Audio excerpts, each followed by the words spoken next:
William Patrick Weigel in the Jericho, Saudi area on a farm. Yes, we had dairy, sheep, pigs. Back in them days, why farmers had a little of everything for food to eat, and we had there were 7 of us kids, 4 boys and 3 girls, and folks just had a 160-acre farm, nothing big. We lived on the farm all through my school years. My 8th grade, I went to Meadowland School. There was about 23, all grades, country school. And then I went to high school here in New Hampton. Graduated in 1952. I should have graduated in 1951, but my sophomore year, my dad kept me home because he had back surgery and I had to help with the farm work. So then the following year, I went back and finished my high school. U.S. Navy, CS2, that's commissarman, 2nd class. I didn't have a job right from high school. See, I went from the farm. I worked on the farm until I went. It was just about 6 weeks after I got out of school that I enlisted. I went to boot camp right after high school. When I graduated in May, I went in June 27th. I was up for the draft, so I enlisted. I picked the Navy instead of going to the Army or Marines. Well, see, I was 19, but right after I went in, I turned 20. 3 days after I went in, I was 20. Because I had to stay out that 1 year of high school, so I was close to 20 there when I graduated. Korean War. From boot camp, I went to Mount Fuji by ship. Went overseas, and then I got stationed in Sasebo, Japan. I was there 26 months. And when I got there, why, they needed a volunteer cook because the cook that was there was leaving and they didn't have no replacement. So I didn't know beans about it. I told them I could boil water. And they give me a cookbook. There was just 8 of us, I think, on a boat. A landing craft boat with a ramp. You could drive up to the beach and drop. All we did was haul bombs and shells out to the ships in the bay that were fighting in Korea. We were probably about 60 miles from the South Korea there where they were fighting. So we got all of our food issued from the base in Sasebo. It wasn't all best kind of food you were used to eating. We had a lot of mutton. Our eggs come from Lamar's, Iowa, and the majority of them were rotten when you got them. So then there was no replacement. We just went without that part. But once a week they would issue us our food for the week to the boats, and we managed. Well, on the way over, I wish I had never, Joe, I asked myself why I joined the Navy. We were in a 3-day storm. There was 5 of our ships together. We had a tanker for our fuel, It took us 22 and a half days to get over there from San Francisco to Tokyo. And that storm was about at the equator, when we passed the equator. And for 3 days, everybody was sick. Hanging on the ship, made 45-degree rolls, mind you, and come back. Everything was, the hatches, you know, on top, and then on the sides, they got them, everything was hatched tight for 3 days there. And all they would eat is the little crackers to keep their stomach settled down. But I never really threw up or nothing, but the deck was a mess. You had to hang on. Different ones rolled out of bed at night.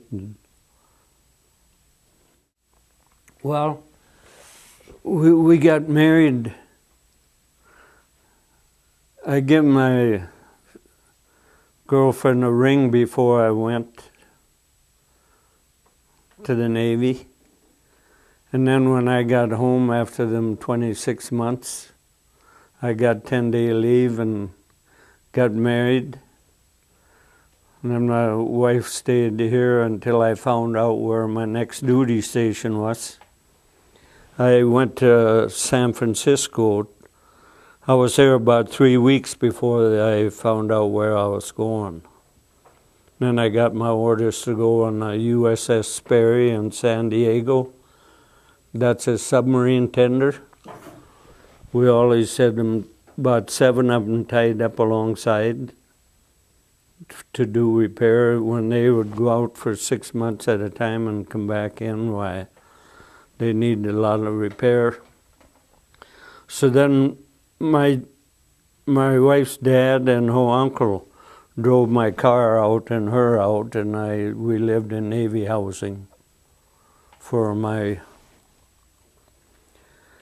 They wanted me to volunteer my 4 years, you know, volunteer for, they had a bonus back then of $1,800 for 6 years. But then I was due to go on a submarine, and I turned it down and took my discharge instead. And I thought I was a lot safer in the Navy. But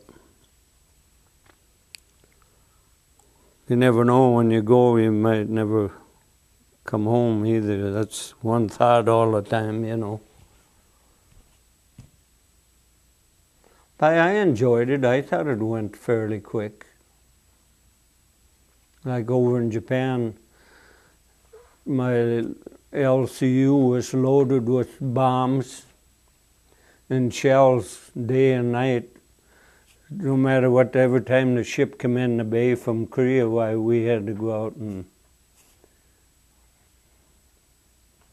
they had a big crane on the ship that they would pick it up, our fireboat, and put on, and it was kind of interesting.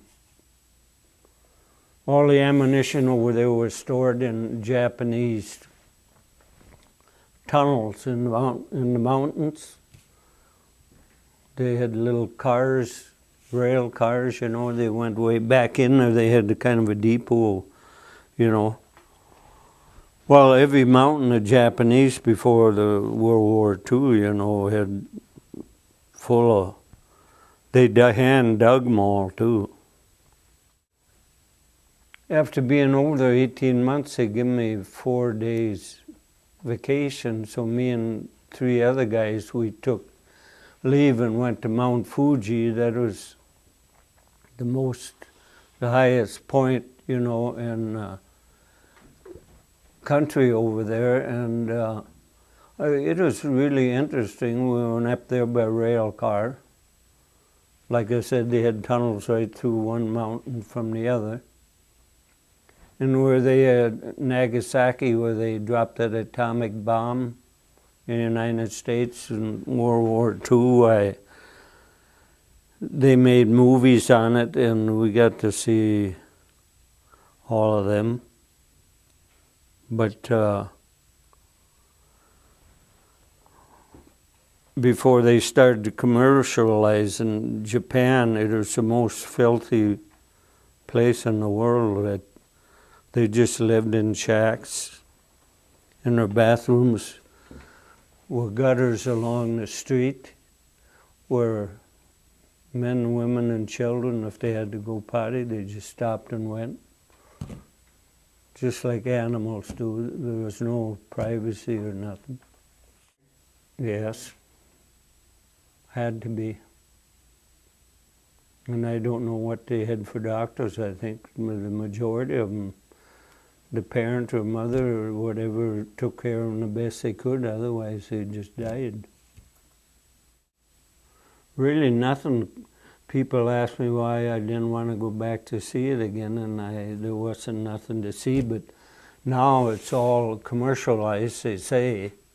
One of my buddies I was over there with went back over there for a week or two on vacation because they had a grandson in the service. And they couldn't believe how the country's commercialized now. Live just like we do, kinda. 4. 26 months over in Sasebo, and 18 I finished, or 22 in California, San Diego. And only one time the Sperry left the dock in San Diego, we went to the shipyards in Hawaii for 3 months. They took it out of the water and chipped the sides and repainted it all and everything. And a lot of that stuff, you know, it's been 62 years ago, and if your brain don't keep operating, why, you forget a lot. Back then, you see everybody else going, and you got to do the same sometimes, so I just made up my mind. There was 4 of us from the Hampton that went at the same time. I knew them. There's only 2 of them living yet, and one of them lives in town here, and the other one up by Ella Vista. I see him every once in a while.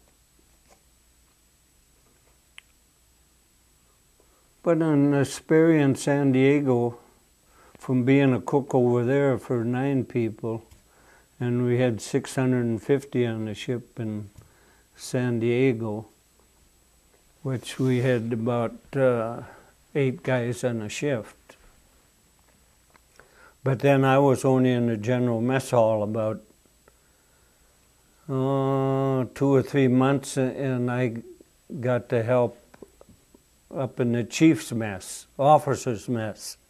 So I had pretty good duty then. Me and another guy, we had about 13 chiefs. Had to fix them a meal, and usually they kind of asked what menu they wanted every day. So you'd get the food from the ship store on the ship there, and it was kind of fun. I just had to work on the ship every day, and then I got to go home with my wife every night. We lived in Navy housing, so. But when I enlisted, I think I got $28 a month. And the highest it got was $35 a month. But then you got to figure they furnished our clothes and place to sleep and eat. And that's why it wasn't a big paying job. It was just a fight for freedom for our country mainly. Really, them last 18 months, you know, I went to work every morning aboard the ship, and then I went home at the end of my shift.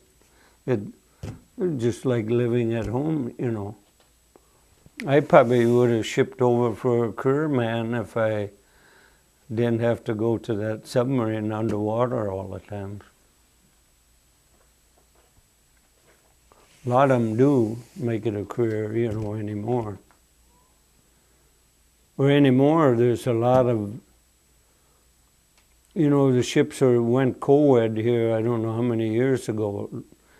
Ladies, well, it's not quite half, but there's a lot of ladies on ships now serving the country.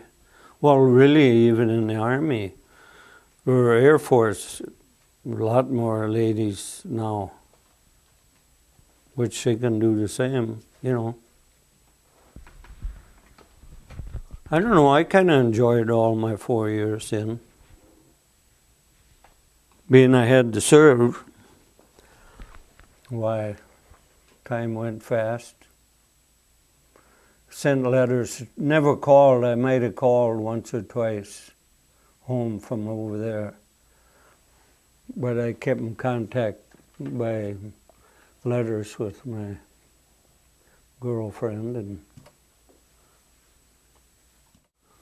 well, not very often on the ship. We had a sick bay and doctor on there, pharmacist, and it'd be just sickness unless somebody fell or broke an arm or something like that. But otherwise, there wasn't much for doctor care. Well, she didn't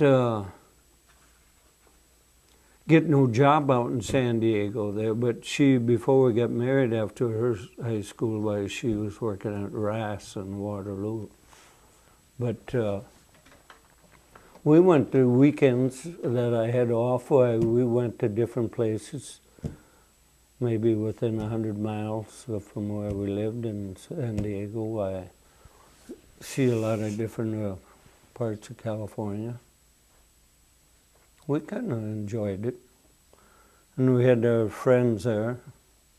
My closest buddy lived in Cedar Rapids. I met him over in Japan. And we're still friends today, so we keep in contact with each other. Yes.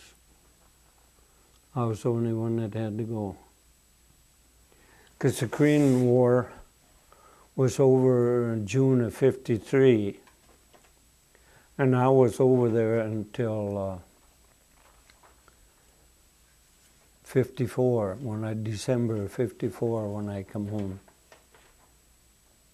So there wasn't, the only other war started in the '60s, the Vietnam, and so, no, I was only the one out of the family that went to the service. And now the wife and I, we had 5 boys and 3 girls, and none of them had to go to the service either. It's just your age and everything, I guess, when the war starts or breaks out. Well, see, the commissary department is about the only place I ever had to work on the ship.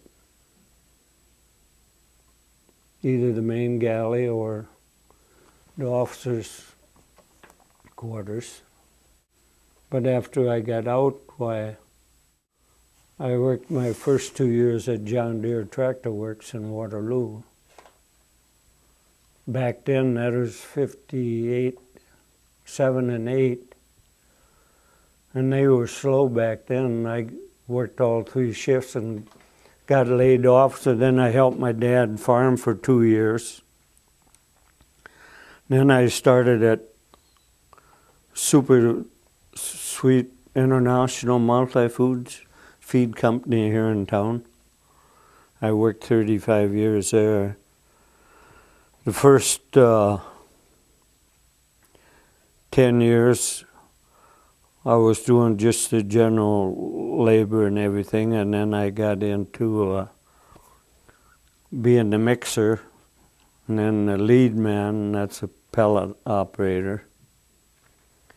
And then when I retired, I was on maintenance, repairman.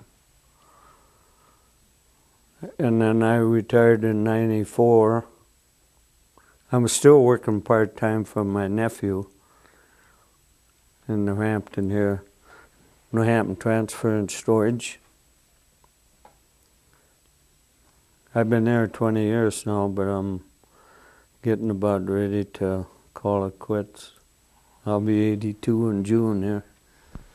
Time to quit. And if it wasn't for the Navy base, see what the United States built the bases over there, you know, after World War II.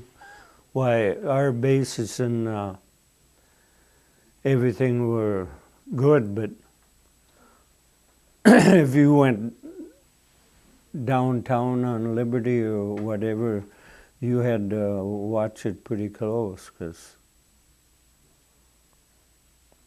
some people you got in the wrong areas where you never got back. May Day, nobody could ever go on the beach or Liberty or nothing. You remember that, Weigel? Yeah. Communists.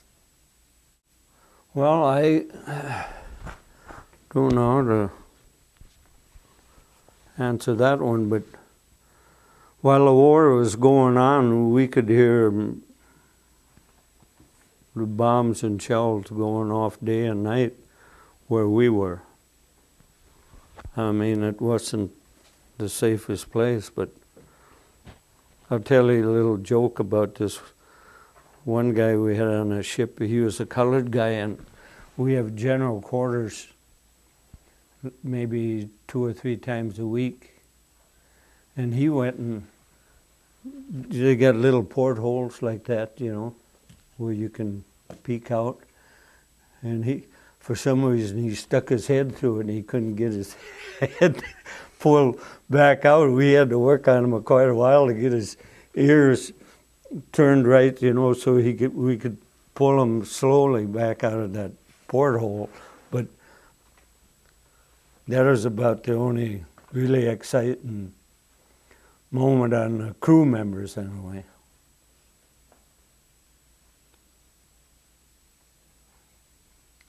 One thing, he never did it again.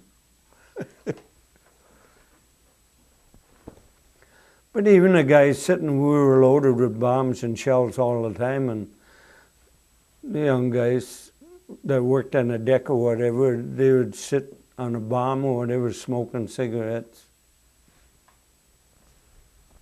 The chief says, hey, they won't go off unless you ignite them, you know. Well, smoking cigarettes, sitting on shells and bombs and everything, that kind of worries you a little, but you live through it.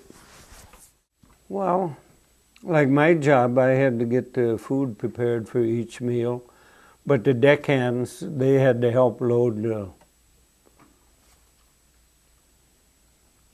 LCU or U-boat back up every.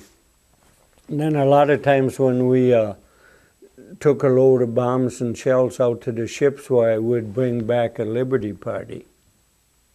Maybe they'd get Liberty for 4 hours, you know, and then we'd have to take them back out and then come back and reload the ship with ammunition, because we never knew who was coming in from Korea, you know, to get we're out of ammunition. So it was just a daily routine every day we did till the war was over. And then we had to work cleaning up the area and everything after the war was over. And 6:30, I think it was. 6 o'clock reveille. That means they blow the whistle, everybody gets up and ready, and then eat and ready to be on your job by 7. 7 to 4, I think it was. Well, there wasn't anything to see. We were tied up along shore if we weren't out in the bay, and on the base was close to where we were tied up. Why, they would have movies in the evenings, and people could play cards, shoot pool.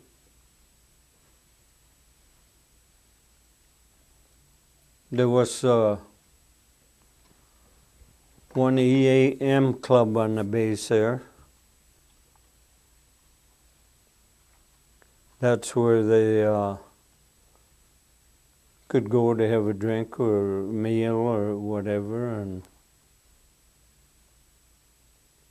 But other than that, for daily activities, dancing and everything, why,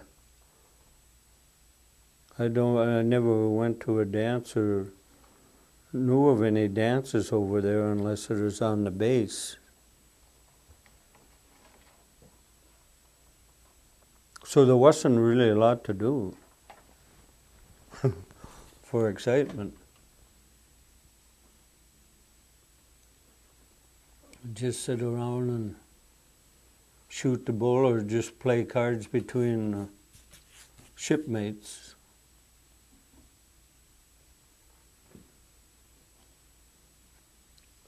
And on the way over for my work I had to work nights, cleaning and painting in the galley. You know, when nobody's around, everybody's sleeping. I had to work in the galley on the way over all them days, and then they would feed us good at midnight. We'd work like from 8 o'clock in the evening after the mess hall was closed until 4 in the morning. So they had something for us to do all the time. I think the first day I was over in Japan, they put me over the side in a seat, wash down the ship, you know, to brush and a rag. And I had my class ring on. And I heard it ping when it hit the water. I lost that the first thing I got over there. So, no way to go look for it.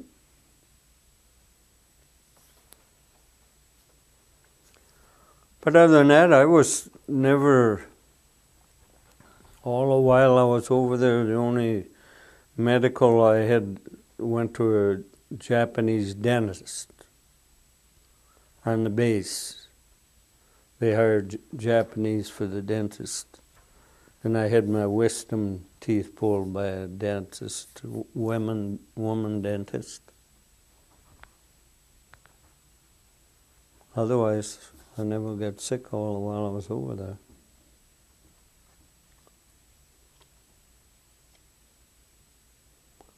We still have a ship reunion, not from overseas, but the San Diego one every year at a different place, like out in Norfolk, Virginia, or San Diego. This year it's out in Seattle. So, but I don't know if we'll make it this year or not. Health and age all depends on traveling nowadays. Well, see, all the bombs and shells, I never had to help load them, but they were all loaded with hoist. None of it had to be lifted, you know. That's all done by power hose. The hardest work I had to do was cooking, and then if I got a job like first hand, they were washing the deck down, chipping paint like that. That's the kind of work a guy had to do every day. And on top, see, on the ship there's a lot of areas. I think we had, from the engine room to the top, there was 4 different floors on the ship. So there was a lot of maintenance to do. We always had a chief boatswain for our boss, and they always kept you busy. But like I say, I enjoyed the Navy. More so if I would have been sleeping in a foxhole at night or on the front line fighting every day. I felt sorry for them boys. which a lot of them they never found and never come home. Well, I imagine they miss me, you know, and everything. My wife wasn't a wife, my fiance. We kept contact every week, but the folks maybe once a month they'd write a letter and I'd write them back a letter.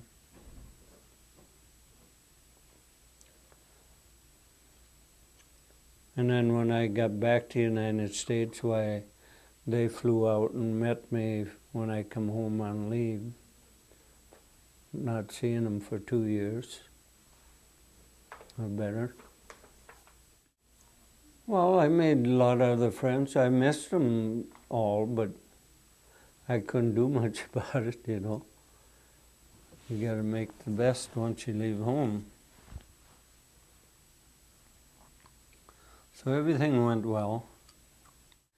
I think it's a good experience for a lot of, like my brothers and my kids too, if they would have went just to see what it is like, you know, join the Guard or whatever. When there's no war on, it's more just like job working around here, you know.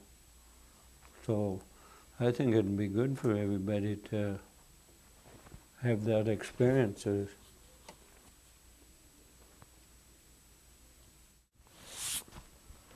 I think I still got, I've been carrying my honorable discharge on me ever since I got out.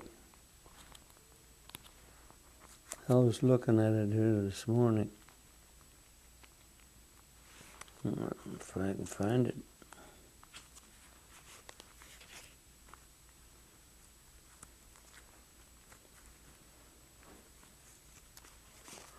Well, there's a lot of medals. Some should have gotten, never did. Get old, you start missing things. And then I got that tremor. I go to the VA doctor just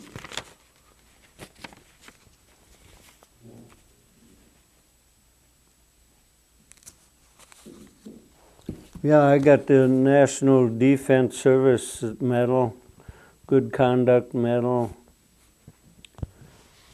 Medalatorian Service Medal, United States Service Medal. No, I wasn't. Just, I was like never on the battlefield. I was close to the war zone, you know, in Sasebo there, but I was never on. A lot of my friends were. Well, I don't know if there really was or not, because I felt safe where I was, you know, and we were close. I mean, we could have got bombed or shelled, I suppose, but they would have been way off course if they got Japan, you know. So, no, I never felt really that I was in danger. I was treated real good with everybody. I mean, never had any problems.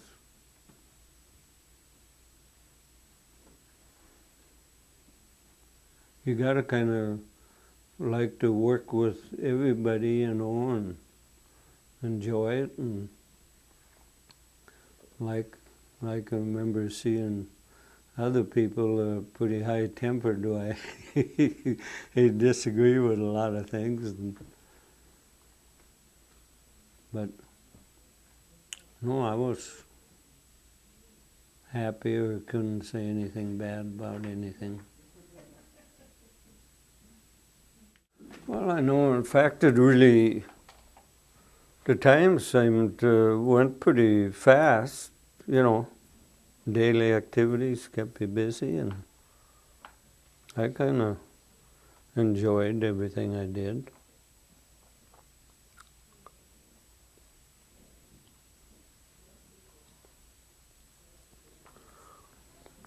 It wasn't like people now, and you like to find a good job making big money and everything, but you kind of got to give them yours to the government, you know, little pay, and you did your work for freedom, and that was about all we could do. Well, we had low tides and high tides, and then we had a lot of typhoons. That's high wind and rain that would come into Japan, a lot of areas. But in the wintertime, they got snow. We had to wear heavy coats in the wintertime. The climate was somewhat like United States. It wasn't all one climate. But the storms here, you know, rain or whatever they call tornadoes, but over there most of them come off of the ocean, typhoons. Well, like I said, it's a good experience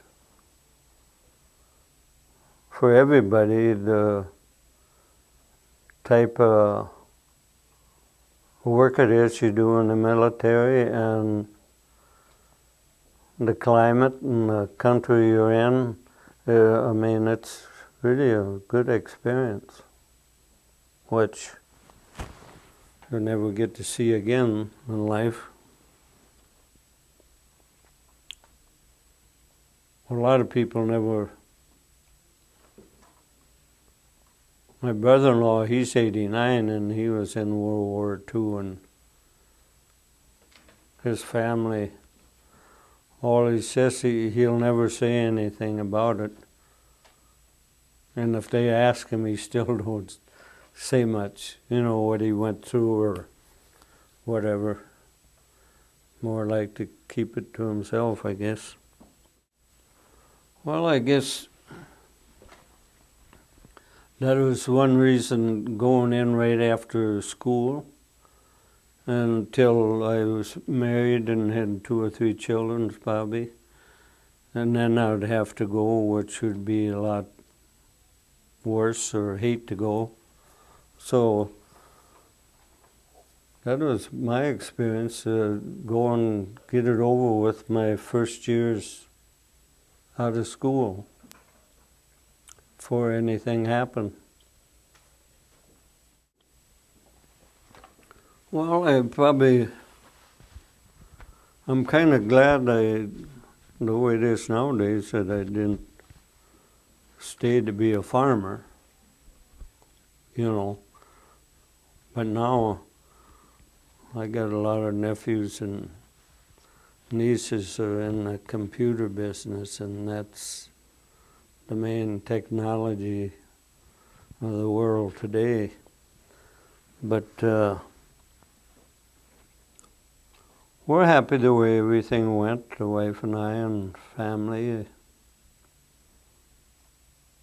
All had jobs and good jobs, and well, I was over in Japan yet then, and I was glad to hear it when it ended. Made things a lot easier, and know that we're in peace again for a few years. But it's amazing when you stop and think the wars, how many men we lost. Like the Vietnam era, wars that never prove anything, just loss of lives, you know. But I feel sorry for our boys over in Iraq that were, and Afghanistan, what they go through day after day. I think it's uncalled for, but what can you do? Good. I had a lot of people come up and thank me for being in the service, and I mean, just started more over the last few years now that people that weren't in the service, they go up and greet the military men that were in, and I think it really gives them a lot of strength. They thank them well for that. Well, everybody's glad to see you, and a lot of hugs and whatever. I think after I got out, I started looking, after a week or two, I started looking for a job. And being I was raided, why the government hauled our furniture and everything home by semi to the farm place until we found a place of our own, and were treated very well. Well, yeah, I keep in contact with our friends Quimby. They live out in Michigan now. And there's two other vets I know in Cedar Rapids. We meet once a year. And in our ship reunions, why we meet a lot of friends that was on the ship when I was down there. And I think it's good to keep friendship with them until we pass away. We're all pretty much in our 80s now, you know. Well, it was a little different living for a while, but everything worked in and went well.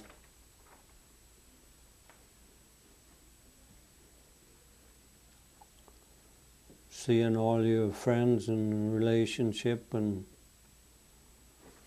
like I said, a lot of the guys I went in with aren't living anymore, and some got killed in the service, and some had a short life. And where I lived, when I worked at John Deere's, we lived in Waterloo.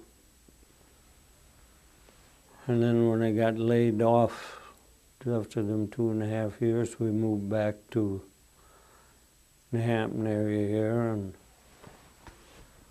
I got on that super suite there, and we're living in town here now for the same house since 1961.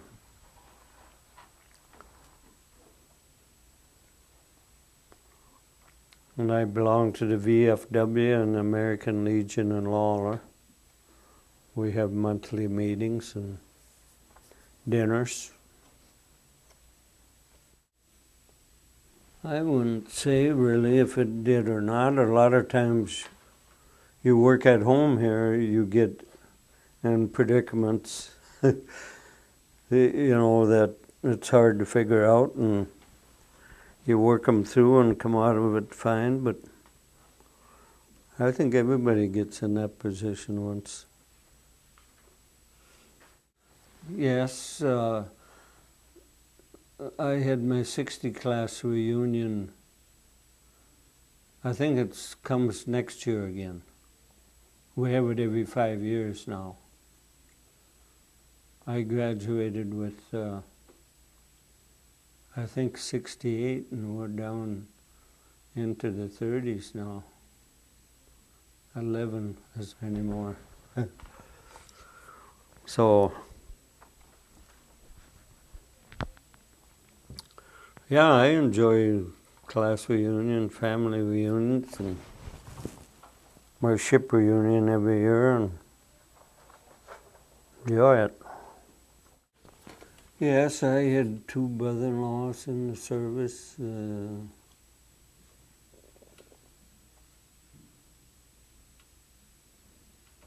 3 brother-in-laws in the service. 2 of them are gone already, and a lot of relatives too I had in the service. Well, the wars now aren't like years ago, like World War I and II. I mean, the guys are out there on foot, face to face. Hey, it's unreal the way they're doing it. Before, we had a little protection, but these foot wars, why? I don't know. I don't wish any family that their son or daughter has to go